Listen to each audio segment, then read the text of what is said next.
Hello friends, good evening. Welcome back to you my YouTube channel और just English classes. कैसे हो आप सभी लोग और आपकी तैयारी कैसी चल रही है? आई होप आप अच्छे से पढ़ रहे होंगे। फ्रेंड्स, आज का जो हमारा टॉपिक है वो जॉन गाल्सवर्दी रहेगा। आज मैं एमसीक्यू नहीं लेके आई हूँ बल्कि वन लाइनर लेके आई हूँ आपके लिए। आपको क्वेश्चन पढ़ना है और आंसर देखना है फटाफट से। और 50 क्वेश्चन मैं यहाँ पर आपको दे रही हूँ आज, इसलिए आज की वीडियो कुछ खास है। तो लास्ट तक इस वीडियो में आपको बने रहना है, तभी आपको कुछ बेनिफिट हो पाएगा। ठीक है, काफ़ी सारी चीज़ें आज आपको यहाँ सीखने के लिए मिलेंगी, कुछ नए क्वेश्चन होंगे।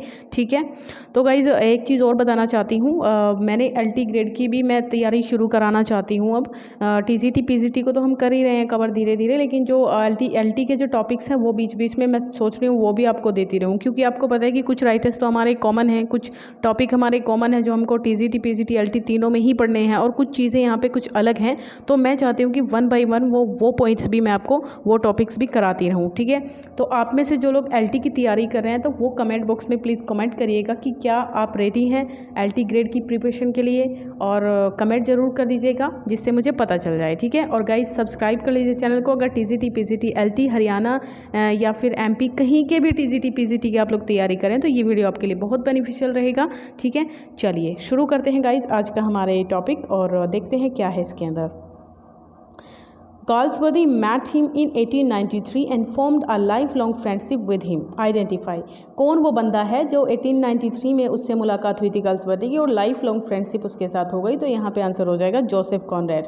Second question, the first volume of Galsworthy entitled from the four winds appeared in. आपको पता है कि 1897 में इनका एक वर्क आया था फ्रॉम द फोर विंड्स। तो अपीयर्ड वो किस सिडोनिम के साथ इन्होंने पब्लिश कराया था? तो John Singh John, right guys, है ना, जॉन सिंह जॉन के नाम से। और इसको ये भी कहा था इन्होंने, चलो वो क्वेश्चन आगे आएगा, मैं आगे बताती हूँ आपको।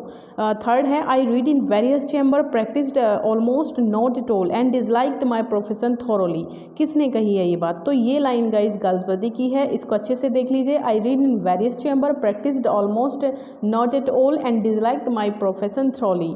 ठीक है, क्योंकि इन्होंने वकालत का भी इन्होंने थोड़ा सा सीखा था, किया था, लेकिन प्रैक्टिस की थी इन्होंने, बट इन्होंने कुछ वर्क उसके अंदर नहीं किया है और ये राइटर बन गए थे उसके बाद से। ठीक है, चलिए नेक्स्ट जो बनता है हमारा, next burn it and you will oblige me. Guys मैंने आपको बताया था कि 1897 में जो इनका वर्क आया था फ्रॉम द फोर विंड्स, वो स्टोरी कलेक्शन था एक। तो वो उसको ये कहते हैं, वो बहुत ज़्यादा फेमस नहीं हुआ था, तो उसको ये कहते हैं कि बर्न इट, इसको जला दो और मुझ पे ये उपकार करो। तो किस के लिए कहा था? From the four winds. Fifth point है, the first work that earned Galsworthy was the novel. Identify the, कौन सा है वो जो फर्स्ट वर्क है earned Galsworthy was the novel the island Pharisees. Guys कहने का ये मतलब है कि जो पहला ऐसा जो वर्क है इनका जिसमें इन्होंने अपने नाम से जिसको पब्लिश कराया था, तो वो आइलैंड फेरीज के है यहाँ पे। और कब आया था ये आइलैंड फेरीज? ये भी बता दूँ आपको, ये आया था आपका 1904 में। ओके, चलिए ओवर द पुअर। सेकंड है, the island pharisees holds up a picture of the wealthy class rolling. तो किस चीज़ की यहाँ पे पिक्चर हमको आइलैंड फेरीज में नज़र आती है? तो over the poor class and fattening on them, मतलब पुअर क्लास का यहाँ पे जिक्र हुआ है और कैसे भाग्य के ऊपर वो जो है अपने आप को छोड़ देते हैं पुअर लोग, तो वो चीज़ यहाँ पे दिखाई गई है आइलैंड फेरीज में। नेक्स्ट क्वेश्चन है 7, Galsworthy's reputation as a novelist was established by the Forsyte saga. मतलब कहने का ये है कि सबसे ज़्यादा रेप्यूटेड वर्क इनका कौन सा था जिसके बाद इनको काफ़ी ज़्यादा प्रेज मिली, प्रशंसा मिली और काफ़ी ज़्यादा इनको बेनिफिट रहा अपने करियर को आगे बढ़ाने के लिए? तो वो है फोरसाइट सागा। कब आया था? 1922 में आया था, और 1906 से लेकर 1922 के वक्त को इसके अंदर इंक्लूड किया गया था। राइट, चलिए the Forsyte saga includes the man of property. आपको पता है कि फोरसाइट सागा के अंदर 3 आपके नॉवेल्स हैं और 2 इंटरल्यूड हैं। तो यहाँ पे जो पहला नॉवल है वो द मैन ऑफ प्रॉपर्टी जो 1906 में आया था, दूसरा है इन चांसरी जो 1920 में आया था, और थर्ड है टू लेट जो 1921 में आया था। तो 2 इंटरल्यूड्स हैं, वो इंटरल्यूड्स के नाम आपको बताने हैं। तो वो Indian summer of a foresight और अवेकनिंग, ये याद रखिएगा। इस कभी कभार आ जाता है कि कौन सा जो है वो ट्रायलॉजी इनकी जो रही थी मॉडर्न कॉमेडी और जो तीसरी ट्रायलॉजी भी थी, तो 3 ट्रायलॉजी थी और ये फोरसाइट सागा जो है पहली थी, राइट। तो यहाँ पे इंडियन समर ऑफ फोरसाइट और अवेकनिंग की बात करेंगे हम लोग, यहाँ पे 2 इंटरल्यूड इसमें शामिल थे, ठीक है। 9 जो है which play of Galsworthy deals with inadequacy of the administration of justice and the attitude of different type of people towards an escaped prisoner. Guys यहाँ पे बात हो रही है कि विच प्ले, किस प्ले के अंदर गाल्सवर्दी ने इनएडिक्वेसी को दिखाया है एडमिनिस्ट्रेशन की, है ना, कि जो सरकार की जो पावर है वो जस्टिस के प्रति मतलब किस तरीके का उनका डिसीजन होता है, क्या एटीट्यूड है डिफरेंट टाइप और डिफरेंट क्लास के लोगों के लिए, तो ये यहाँ पे दिखाया गया है। और टुवर्ड्स एन एस्केप्ड प्रिजनर, है ना, जो प्रिजनर है वो बच के भाग गया है, उसके लिए उनका क्या जो है इनका वो रवैया है। तो एस्केप में ये बात होती है। एस्केप कब आया था? 1906 में आया था गाइस, ठीक है। Which play analyses the impact of modern publicity on private domestic tragedy? कौन सा वर्क है जो इम्पैक्ट दिखाता है मॉडर्न पब्लिसिटी का प्राइवेट डोमेस्टिक ट्रेजेडी में, ठीक है। तो ये द शो की बात करेंगे हम लोग। कब आया था? 1925 में आया था हमारा ये जो वर्क है। Next, contrast the fates of the various storeys in a hotel. इस टाइप के क्वेश्चन गालवर्दी से ज़रूर आते हैं कि किस जो जस्टिस में या फिर स्ट्राइप में, हर प्ले में किसी से भी आ सकता है कि क्या यहाँ पे डील, किस चीज़ को डील किया गया है, क्या यहाँ पे किस चीज़ के बारे में बात की गई है इस वर्क के अंदर, तो कुछ भी पूछा जा सकता है। तो सारी चीज़ें आपको पता होनी चाहिए यहाँ गाल्सवर्दी के बारे में। तो इसकी बात करें, which play contrast the fates of the various storeys in a hotel. Hotel के अंदर जो वेरियस स्टोरीज हैं और कंट्रास्ट दिखाता है फेट्स में, तो वो द रूफ की बात करेंगे हम लोग, ठीक है। रूफ की यहाँ पे बात करेंगे। नेक्स्ट क्वेश्चन है, the year in which Galsworthy's father died was also the year of the publication of the island Pharisees. यहाँ पे जो एक ईयर है, इसी ईयर में इनके फादर की डेथ हो गई थी और इसी ईयर में इन्होंने जो है आइलैंड फेरीज नाम का इनका एक नॉवल आया था, उसको पब्लिश कराया था। तो ये था गाइज 1904 आंसर इसका, ठीक है। चलिए, turning point in the life of Galsworthy came in with the publication, मतलब किस चीज़ के पब्लिकेशन के बाद इनकी लाइफ में जो है टर्निंग पॉइंट आ गया, तो वो था the man of property. First इनका जो है पॉपुलर नॉवल था गाइस, ठीक है। चलिए, नेक्स्ट की बात करें हम लोग, कब आया था? 1906 में आया था ये भी। अगर इसकी हम लोग बात करें तो अगर इसकी हम लोग गाइस बात करें तो ये आया था आपका 1906 में। चलिए, What did गाल्सवर्दी बिकेम इन 1921? 1921 की बात करें तो ये क्या बने थे 1921 में? तो ये गाइज प्रेसिडेंट बने थे पेन क्लब लंदन के। किसके? पेन क्लब लंदन के। ये एक पोएट का जो है ये एक क्लब था, तो वहाँ पे इनको जो है प्रेसिडेंट बनाया गया था। नेक्स्ट है, what was conferred upon Galsworthy in 1929? एक और इनको जो है प्राइज़ दिया गया था या ऑनर दिया गया था 1929 में, तो वो कौन सा था? ऑर्डर ऑफ मेरिट की बात करेंगे यहाँ पे, ऑर्डर ऑफ मेरिट। 16 है, poor Jones appears in. Poor Jones नाम का एक कैरेक्टर, इनके कैरेक्टर भी बहुत इंपॉर्टेंट है गाइस, ये बता देती हूँ आपको मैं। इनके कैरेक्टर बहुत ज़्यादा इंपॉर्टेंट है, इनको आपको बहुत अच्छे से याद रखना है, ठीक है। तो पुअर जोन्स की बात करें तो ये आया था सिल्वर बॉक्स में, और जैक बार्थविग, ये दोनों ही कैरेक्टर सिल्वर बॉक्स में थे। और सिल्वर बॉक्स कब आया था गाइस? 1906 में आया था। चलिए, in strike takes place in. Strike नाम का जो इनका प्ले है, उसमें जो ये स्ट्राइक है, जो हड़ताल है, वो कहाँ पर है, कहाँ लोकेटेड है? तो त्रिनार्था टिन प्लेट्स में, है ना। ये एक फैक्ट्री है टिन प्लेट्स, त्रिनार्था टिन प्लेट्स के नाम से। तो यहीं पे ये स्ट्राइक डील होती है। तो who is the leader of labours in strike नाम के प्ले में इनका स्ट्राइक कब आया था गाइस? ये पता है आपको? 1909 में आया था, याद रखना। तो who is the leader of labours in stripe? Stripe में जो लेबर्स हैं उनका लीडर कौन है? डेविड रॉबर्ट्स, ठीक है। और कंपनी किसकी है? एंथनी नाम का बंदा है, उसकी कंपनी है। तो डेविड रॉबर्ट्स यहाँ पे जो लेबर्स है उसका यहाँ पे जो है लीडर है, ठीक है। नेक्स्ट क्वेश्चन क्या बन रहा है? In this play there is conflict between the old established aristocracy and the loud uncultured new rich manufacturing. यहाँ पे बताया जा रहा है कि दो वेराइटी है यहाँ पे। एक तो है जो एरिस्टोक्रेटिक है, मतलब पहले से ही धनवान व्यक्ति है, और जो नया धनवान बना है। तो ऐसे लोगों को, ऐसी क्लास के बीच में यहाँ पे जो एक क्या दिखाया गया है? कन्फ्लिक्ट दिखाया गया है लंदन सोसाइटी में। तो दो बंदे हैं, हिलक्राइस्ट जो कि काफ़ी रिच है और हॉर्न ब्लोअर जो कि पुअर है। तो यहाँ पे दिखाना है हमें कि ये किस प्ले की बात हो रही है, तो ये आपको बताना है, राइट। तो इसका आंसर अगले पेज पे है गाइस। तो विच प्ले इज इट, ये स्किन गेम की बात हो रही है, राइट। किसकी बात हो रही है, स्किन गेम की बात हो रही है यहाँ पर, ये इसका आंसर हो जाएगा। Next question, the growth of an adolescent girl through emotional conflict in a lover and a woman is the theme of. यहाँ पे ग्रोथ ऑफ एन एडोलेसेंट किशोरावस्था में दो एक मतलब लड़का है और एक वुमन है, ठीक है। तो उनके बीच में जो प्रेम पनप रहा है, तो ये किसकी थीम है, तो ये गाइस जॉय की बात हो रही है यहाँ पर, ठीक है, जॉय की बात हो रही है। नेक्स्ट क्वेश्चन, कॉलोनल होप अपीयर्स इन। कॉलोनल होप नाम का ये जो कैरेक्टर है, ये कहाँ पर है, ये भी आपका जॉय में मिलता है। और नेक्स्ट है, John builder is an unimaginative hot tempered man in which does he appears. तो ए फैमिली मैन की बात करेंगे तो जॉन बिल्डर जो है ये ए फैमिली मैन का कैरेक्टर है जो कि 1923 में आया था। नेक्स्ट क्वेश्चन क्या बनता है, who is the police inspector in the silver box. Silver box में पुलिस इंस्पेक्टर कौन है, तो ये स्नो नाम का जो बंदा है वो, ये बहुत इंपॉर्टेंट क्वेश्चन है गाइस, बहुत इंपॉर्टेंट क्वेश्चन है ये वाला, राइट। तो सिल्वर बॉक्स में स्नो कभी आ जाता है कि ये क्या है, तो ये पुलिस इंस्पेक्टर है। वेलविन is an artist in the play. वेलविन नाम का जो आर्टिस्ट है वो कौन से प्ले में मिलता है आपको, तो ये पिजियन की बात हो रही है, द पिजियन की बात हो रही है यहाँ पर, ठीक है गाइस।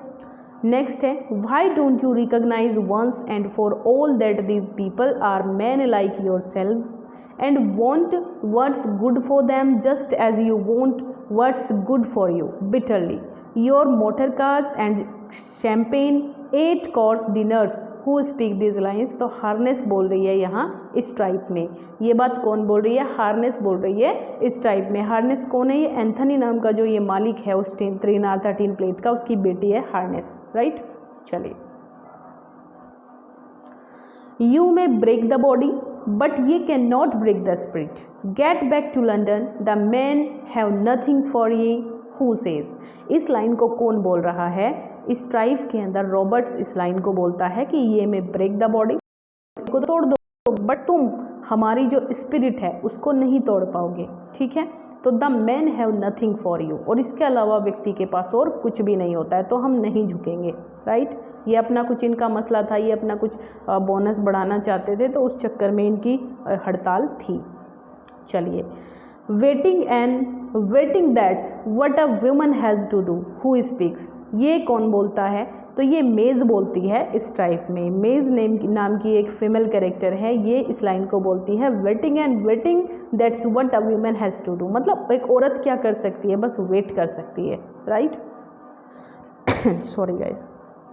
नेक्स्ट क्वेश्चन है, the capital a whole faced stony hearted monster who speaks.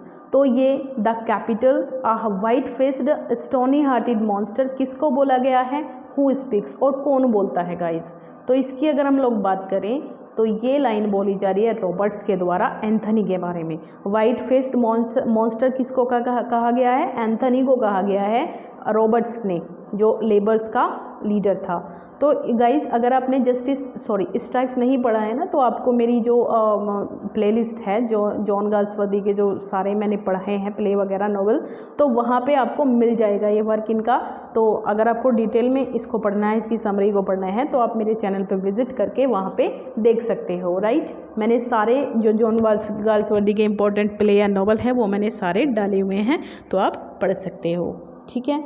चलिए, नेक्स्ट जो हमारा क्वेश्चन बनता है वो क्या है, तो we are not free agents, we are not free agents, we are part of a machine, our lonely business is to see the company earns as much profit as it safely can. मतलब we are not free, हम free agent नहीं हैं, we are part of a machine, हम तो एक machine के part हैं, और हमारा जो बिजनेस है वो क्या है कि कंपनी ज़्यादा से ज़्यादा अर्न कर सके। तो ये बात जो है वैंकलिन कहता है स्ट्राइफ में, कौन कहता है? वैंकलिन नाम का बंदा है, ये इस लाइन को बोलता है गाइज। तो गाइज अगर आपने अभी तक लाइक नहीं किया है इस वीडियो को, वीडियो कुछ लंबी हो सकती है, तो प्लीज़ पेशेंस के साथ इस पूरी वीडियो को देखिएगा, बिल्कुल भी स्किप नहीं करना है कि क्वेश्चन इंपॉर्टेंट है ना। तो आप इसको पूरा देखना है आपको, ठीक है। और लाइक शेयर कर दीजिए फटाफट से, ताकि ज़्यादा से ज़्यादा मैक्सिमम लोगों के साथ पास ये वीडियो पहुँच जाए, ठीक है। चलिए अगला क्वेश्चन है, वॉर इज़ वॉर, ये किसने कहा है? ये गाइज एंथनी ने कहा है, क्योंकि वो भी नहीं झुकना चाहता है, वो भी इनकी जो शर्तें हैं, जो लेबर्स डिस्प्यूट है उसको वो शांत नहीं करना चाहता। वो चाहता है कि मरने दो जो मर रहा है, मैं तो बिल्कुल नहीं झुकूंगा। और उधर डेविड भी नहीं झुकना चाहता, और जो बीच में बेचारे वर्कर हैं उनकी बुरी हालत हो रही है वहाँ पे। उनके घरवाली, जो किसी की वाइफ मर जाती है, किसी का जो, जब लास्ट में रॉबर्ट की वाइफ मर जाती है तब थोड़ा वो टूट जाता है, लेकिन फिर भी हारता नहीं है वो, है ना। चलिए, there can only be one master in a house, जो ये थोड़ी भड़ाकू लाइन है ना, ये या तो रॉबर्ट की है या एंथोनी की है, ये आपको याद रखना है। तो यहाँ पे ये जो लाइन बोली गई है, there can only be one master in a house, मतलब एक हाउस में केवल एक ही मालिक हो सकता है। वेयर टू मैन मीट, जहाँ पे दो लोग मिलते हैं वहाँ पे जो बेटर है वही जीतता है, वही रूल करता है। तो हु इज़ द स्पीकर? तो एंथोनी यहाँ पे जो है इस टाइप में इस लाइन को बोलता है। नेक्स्ट क्वेश्चन है, masters are masters, man are man, ये किसने कहा है? इसको पढ़ते ही आपको समझ जाना है कि ये भी लाइन जो है वो एंथनी ने बोली है। Masters are masters, man are man, they are like demand and they will make it six, they are like Oliver Twist asking for more, if I were in their place I should be the same but I am not in their place, who is the speaker? तो Anthony in इस type, right. चलिए next क्या है, What seems just to one man, sir, injustice to another। तो ये line आपको दिख रहा है इसमें, आप सोच लेंगे कि जस्टिस से है, लेकिन ये जस्टिस से नहीं है, बिल्कुल इसमें कंफ्यूज नहीं होना है। What seems just to one man, sir, injustice to another, मतलब जो एक के लिए जस्टिस है वो दूसरे के लिए अनजस्ट हो सकता है। तो who is the speaker, कौन स्पीकर है इस लाइन में? तो यहाँ शायद इसका आंसर है, a dead and two best men both broken, who said. मुझे लग रहा है ये गड़बड़ हो गई है। तो ये किसकी है? What seem just to one man, sir injustice to another. तो ये लाइन भी आपको इस टाइप की ही मिलेगी, इसका स्किप हो गया आंसर, है ना, इस टाइप की ही लाइन है ये भी। नेक्स्ट जो क्वेश्चन है, a women dead and two best man both broken, यहाँ पे जब उसकी वाइफ मर जाती है डेविड रॉबर्ट्स की, तो ये इसकी जो वाइफ है ये हार्नेस के यहाँ काम करती है, तो ये यहाँ जाती है, जब ये बीमार होती है तो ये जाती है इसके घर में, इसको कुछ जो है कपड़े वगैरह या पैसे वैसे दे के आती है कि इसका इलाज करा लो और इस हड़ताल को बंद कर दो, लेकिन ये मानता नहीं है और ये इसकी वाइफ जो है मर जाती है। तो ये जो हार्नेस है ये इसके यहाँ पे मेड एज ए मेड काम करती थी इसकी वाइफ, तो ये जाती है वहाँ पे, और जब ये मर जाती है इसको पता चलता है, तो ये इस लाइन को बोलती है कि आप वुमेन डेड, एक औरत तो मर गई, and two best man both broken, और जो दो बेस्ट लोग थे वो टूट गए, ठीक है। अब नेक्स्ट जो क्वेश्चन है वो बन रहा है, which play made a great sensation specially in parliamentary and official circles according to Galsworthy. Galsworthy के अकॉर्डिंग जो जहाँ पे बात हो रही है ग्रेट सेंसेशन की और स्पेशली पार्लियामेंट्री और ऑफिशियल सर्कल की, तो वो जस्टिस की बात होगी। James how, Walter how, Robert Coxon, विस्टर Cowley, Falder, Ruth Hannibal, ये किसके कैरेक्टर हैं? तो इनको याद रखना, बहुत इंपॉर्टेंट कैरेक्टर हैं, जस्टिस और स्ट्राइप दोनों के इंपॉर्टेंट कैरेक्टर हैं, तो ये सारे के सारे कैरेक्टर आपको जस्टिस में मिलते हैं। जेम्स हाउ और वाल्टर हाउ जो हैं ये जो जहाँ पे ये काम करता था क्लर्क, एज अ क्लर्क, इसके मालिक हैं, दोनों बाप बेटा हैं ये। चलिए नेक्स्ट क्वेश्चन क्या है, just no one will touch him now, अब कोई भी उसको टच नहीं करेगा, नेवर अगेन, कभी टच नहीं करेगा। He is safe with gentle Jesus, अब वो जीसस के साथ खुश है, शांत है। तो ये लाइन बोली गई है यहाँ पर कॉक्सन के द्वारा अबाउट फाल्डर, ये जो सीनियर क्लर्क था कॉक्सन, इसके द्वारा बोली गई है ये लाइन। नेक्स्ट क्वेश्चन है, A man doesn't succumb like that in a moment if he's a clean mind and habits, मतलब अगर कोई व्यक्ति जो मतलब अच्छा है ना, वो इतनी छोटी सी बात के लिए अपने ईमान को नहीं बेचेगा या अपने आप को मतलब नहीं वो गलत कर पाएगा इस तरीके से, अगर उसका मन साफ है। तो जेम्स कहता है अबाउट फाल्डर के बारे में कहता है जेम्स इस बात को कि मतलब इसने जानबूझ के किया है, ये अच्छा आदमी नहीं है, तो इस टाइप से यही तो बुला के पुलिस को पकड़वा देता है उसको, ठीक है। चलिए, life is one long temptation किसने कहा है? गाल्सवर्दी का है जस्टिस में, life's one long temptation. Next क्या बनता है, we live in a highly civilized age and a sight of a brutal violence disturbs us in a very strange way even when we have no personal interest in the matter. Where do these lines appear? तो ये line कहाँ पे appear होती है, तो ये line आपके justice में ही आती है। नेक्स्ट क्वेश्चन है, justice is a machine that when someone has once given it the starting push rolls on of itself। तो ये लाइन भी जस्टिस की है, इंपॉर्टेंट है ये भी। It is the same with the dogs if you treat them. बिल्कुल कुत्तों के साथ भी ऐसा ही होता है, जब आप उनको अच्छे से ट्रीट करोगे काइंडनेस के साथ तो they will do anything for you, वो आपके लिए कुछ भी करेंगे। लेकिन but to shut them up alone, लेकिन अगर तुम उनको धमकाओगे अकेले में तो it only make them savage, तो इससे वो केवल क्या होंगे, थोड़े आपके लिए भी वो बर्बर हो जाएंगे। तो ये भी लाइन जस्टिस की है, राइट, ये भी लाइन जस्टिस की है। As a painter of the physical universe and of the soul John Galsworthy is a poet who comment. तो यहाँ पे लुइस सॉरी तो यहाँ पे जो ये लाइन है ये लुइस कैज़ामिन की है गाल्सवर्दी के बारे में। Next, which plays a study for racial pride and social convention. Racial pride और सोशल कन्वेंशन की बात किस में होती है, लॉयल्टीज़ में होती है। यहाँ पे एक रेशियल कन्वेंशन के कारण ही, सोशल कन्वेंशन के रेशियल प्राइड के कारण ही वो बंदा जो है अपनी सुसाइड कर लेता है, अपनी रिवॉल्वर से अपने आप को जो है मार लेता है। तो ये कहानी है इसकी, ये भी मैंने डाला हुआ है, लॉयल्टीज़ आप देख सकते हो मेरे एग्जाम उस पे चैनल पे विजिट करके, आपको सारे के सारे मिलेंगे। नेक्स्ट, और जब तक आप एक बार ना इनको सारों को आप अच्छे से देख लीजिए, जस्टिस, स्ट्राइफ, जितने भी सारे मैंने इंपॉर्टेंट लॉयल्टीज सिल्वर बॉक्स डाले हुए हैं ना, इनको सबको एक एक बार आप इनकी समरी देख लीजिए, इससे काफ़ी क्लैरिटी आ जाएगी, आपको पता चल जाएगा कि मैंने जो है मतलब क्या इनकी स्टोरी है, और काफ़ी सारी चीज़ें तो आपको ऐसे ही याद हो जाएंगी, पढ़नी भी नहीं पड़ेंगी फिर। In which novel does Galsworthy illustrate the breaking down of inhibitions and barriers as the results of the war।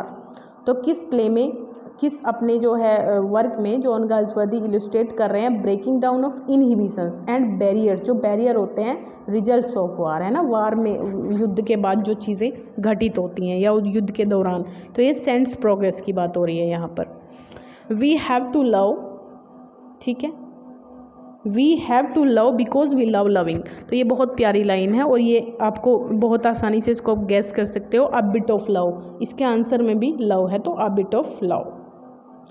Next है, the great thing about love is that each should know what the other wants at the moment. मतलब प्यार की एक खास बात ये होती है कि जो एक को पता होता है कि उस मोमेंट में दूसरा क्या चाहता है। तो ये बात हो रही है रूफ की, द रूफ की बात हो रही है ये। How beastly women to each other, मतलब एक जो औरत है एक दूसरे के लिए कितनी ज़्यादा बर्बर हो सकती हैं, कितनी ज़्यादा पशुवत हो सकती हैं। तो ये लाइन कहाँ पे अपीयर हो रही है, ये लाइन अपीयर हो रही है विंडोज़ में। विंडोज़ में एक कहानी है, एक मतलब अनमैरिड जो लेडी है वो मदर बन जाती है, तो उसकी कहानी है ये विंडोज़ की। तो there is nothing that gives more change than to see the irony of things. तो ये पिजियन की लाइन है। Next, education is simply ruining the lower classes. Education जो है वो लोअर क्लासेस को सिंपली नष्ट बर्बाद कर रही है।